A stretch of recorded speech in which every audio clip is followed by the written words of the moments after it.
Hello mga ka-anime! Welcome back sa ating channel. At bago tayo mag-umpisa sa panibagong kwento, mag-i-intro muna tayo.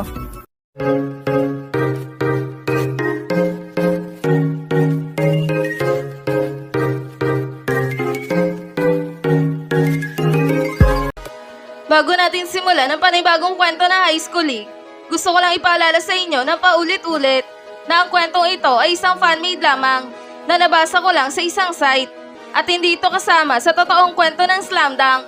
Ngayon, kung nagustuhan nyo ang ganitong kwento, please pa-like ng ating video at pa-follow na din sa ating Facebook page na Tagalog Anime Manga. Tara, umpisa na natin ang chapter 124 ng International League. Natapos na nga ang laban sa pagitan ng Shouko at Kuzo at ang aabante sa susunod na round ay ang kupunan ng Shouko na labis na ikinatuwa talaga ng buong manonood sa loob ng court.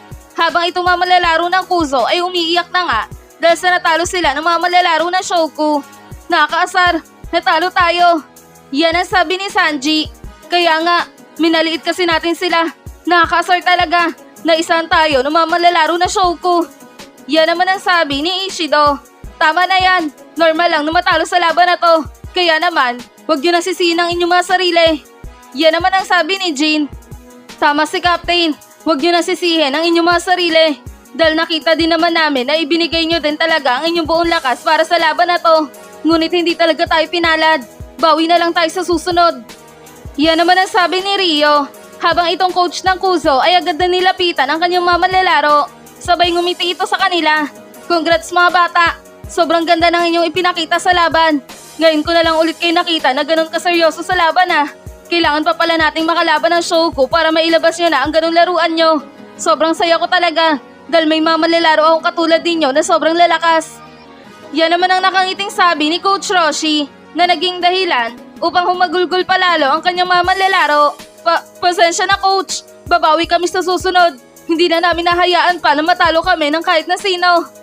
Yan naman ang sabi ng buong manlalaro ng Kuzo na talaga namang humahagulgol sa iyak.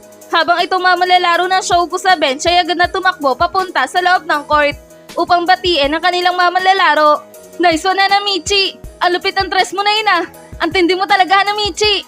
Yan ang sabi ni Ryota na talaga namang tumalo na mataas at niyakap itong si Hanamichi. Teka lang kulot! Hindi ako makahinga! Bumaba ka nga dyan! Pagod na pagod ako ngayon kaya naman, baba na dali! Yan ang sabi ni Hanamichi. Congrats sa inyo team! Ang ganda na ipinakita nyo dun ah! Lalong-lalo na kay Rukawa, Mitsui, at ikaw Hanamichi. Ang tindi ng ginawa niyong play doon.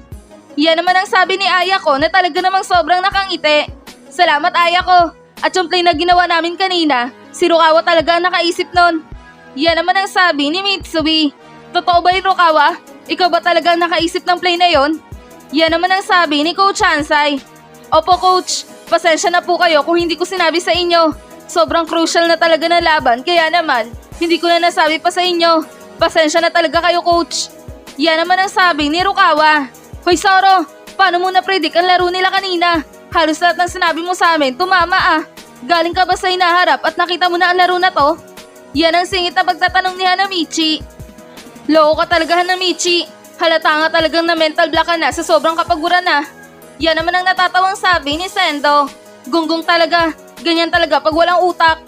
Yan naman ang pabulong na sabi ni Rukawa. Anong sabi mo matantupik ah? Kanina lang sinabihan mo ako na isa kong henyo at nagtitiwala ka sa akin ah. Aminin mo na, bilib ka talaga sa kakayahan ng henyong ito. Yan ang humahalakak na sabi ni Hanamichi. Sino kaya ang humingi ng tulong kanina? At sa tingin mo ba, kung hindi ko sasabihin sa iyo ang mga yon, sa tingin mo ba may papasok mo ang bolang yon?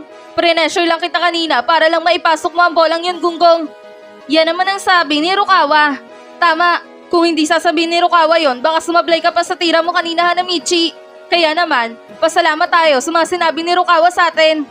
Yan naman ang sabi ni Mitsui. Ano ka ba, Michi boy? Pati ba naman ikaw? Kakampis sa Rukawa na yan? Kala ko ba magbe-best friend tayo nila kulot? Yan naman ang sabi ni Hanamichi. Sa kabilang banda naman, lumipas na ang ilang oras. At nakabalik na ang mga manlalaro na Shouko sa locker room upang makapagpahinga na muna ng kaunti. Habang itong si Ayako naman ay may binalita sa mga manlalaro nila na ang naglalaban ngayon ay ang kupunan ng Ryokuzo versus Roman. At ang mananalo sa dalawang ito ay ang susunod nilang mga kalaban. Kaya naman, ang buong malalaro ng Shouko ay agad na nagpunta sa court upang mapanood nila ang laban ng dalawang kupunan at malaman nila kung sino nga ba ang kanilang susunod na makakaharap. At ang nasa court na nga sila kung saan naglalaban ng Ryokuzo at Roman, laking gulat nila sa kanilang nakita dahil na nga sa tinambakan na ng Ryokuzo ng 28 points ang kupunan ng Roman. Ano? Totoo ba to? Baka naman nagkamali ng lagay ng score. Imposible naman na matambakan ang kupunan ng Roman. Dahil nung huli natin silang nakalaban, talaga namang pinahirapan tayo ng mga yan. Kaya naman, imposible na matambakan sila ng ganun-ganun lang ng kanilang kalaban. Yan ang gulat na sabi ni Kogure. Tama ka nga Kogure, kahit ako hindi makapaniwala sa aking nakita. Ganun ba talaga kalakas ang kanilang kalaban at natambakan sila ng 28 points na mga yan? Yan naman ang sabi ni Ryota. Sa kabilang banda naman, ang mga malalaro ng Ryokuzo ay talaga namang nagpapakitang gilas sa mga manonood at patuloy lang sila sa pagpunto sa kupunan ng Roman. Habang itong mga malalaro ng Roman ay hindi talaga makapalag sa mga malalaro ng Ryokuzo. Nakakainis, itong mukhang kanuna to, sobrang lakas niya at itong kambal na to ay sobrang lilikse. Nakakainis ang mga to, mukhang hanggang dito na lang talaga kami ah. Pasensya ka na Hanamichi, kung hindi ko na matutupad ang pangako ko sa'yo. Yan ang sabi ni Harochi sa kanyang sarili na talaga namang sobrang pagod na. Habang itong si Hanamichi naman ay biglang sumigaw ng sobrang lakas sa court. Hoy Harochi, ano ba yung ginagawa mo? Hindi naman ganyan ang laro mo ah. At hindi ka naman ganyan kabilis mapagod diba? At isa pa, akala ko bababawi ka pa sa akin. Natupad ko na ang pangako ko sa'yo na tatalunin ko ang Kuya Tochi ko at ang kupunan na haharang sa amin. Kaya naman, dapat ikaw naman ang tumupad sa pangako mo. Talunin mo yung kalaban nyo para tayo naman na magkaharap. Yan ang sigaw ni Hanamichi na talaga namang sobrang seryosong nakatingin kay Harochi. Habang ang buong manonood ay nagulat dahil nanonood pala ang mga manlalaro ng Shouko sa laban ng Roman at Ryokuzo. Tignan nyo, di ba sila ang kupunan ng Shouko? Ang kupunan na tumalo sa Dawan at Kuzo. Bakit sila nandito? Nanonood ba sila para makita nila ang laro na susunod nilang mga kalaban? Tama ka nga kaibigan, mukhang balak nila mag-spy para malaman nila ang kahinaan ng kanilang susunod na mga kalaban. Ano ba yung mga nasa isip ninyo? Sa tingin nyo ba ganyan ang mga malalaro ng Shouko? Siguro kaya sila nandito para makita lang nila kung sino nga ba ang kanilang susunod na mga kalaban at hindi para mag-spy sa mga ito. Tama ka nga, pero ano ba yung sinisigaw na may kulay pula ang buhok? At kaano-ano niya ba yung may kulay pula din ang buhok sa kupunan ng Roman? Magkamag-anak ba sila? Yan ang usapan ng mga manonood na talaga namang nagulat sa pagdating ng kupunan ng Shouko. Sira ulo ka talaga Hanamichi, bakit ka ba sumisigaw ng sobrang lakas dyan? Wala na tayong magagawa kung hindi kayang talunin ng Roman ang kupunan ng Ryokuzo. At balik sa nakita natin, mukhang malalakas nga talaga ang mga ito dahil hindi makaporma ang Roman sa kanila. At imbis na sumigaw ka dyan, dapat tignan mo na lang ng mabuti ang laruan na may kulay golden ang buhok dahil mukhang siya ang kanilang captain at mukhang siya din ang iyong makakaharap kapag sila ang nanalo dito. Yan ang sabi ni Ayako, habang itong si Harochi naman ay nagulat din talaga sa pagsigaw ni Hanamichi sa court. Kaya naman, tumayo ito ng diretso at tinignan itong si Hanamichi. Nanonood ka pala dito Hanamichi. Nakakaya naman, mapapanood mo kung paano kami matatalo sa laban. Nakakainis, kung kailan nanonood ka tsaka pa mukha matatalo kami dito. Pero huwag ka mag-alala, dahil pipilitin kong tuparin ang pangako ko sa'yo. Tatalunin ko ang kupunan ng Ryokuzo upang tayo ulit ang magkaharap. Yan ang sabi ni Harochi sa kanyang sarili. Sabay nagpatuloy na ito sa paglalaro. At lumipas ang ilang minuto, tumunog na nga ang buzzer at natapos na ang laban sa pagitan ng Ryokuzo versus Roman na may score na 104-87 pabor sa kupunan ng Ryokuzo at tinambakan talaga nila ng 17 points ang kupunan ng Roman. Nalabis na ikinatuwa talaga ng buong tagahanga ng mga ito.